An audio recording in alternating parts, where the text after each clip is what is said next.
Hey you, and welcome to this video where I will help you out how to add texture in Canva.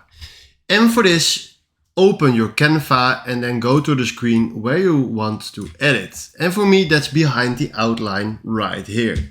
So what you want to do now is we go to elements and then search for something nice that you want to texture in this picture.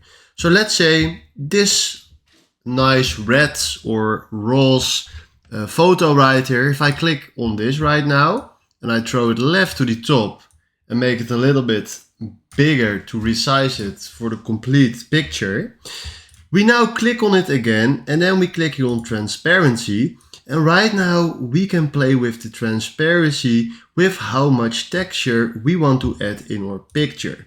Now for now this is fine, and let's say we want to add something more, maybe this line right here. Now, then again, place it somewhere you like, and then again transparency, and then you can play with this transparency too.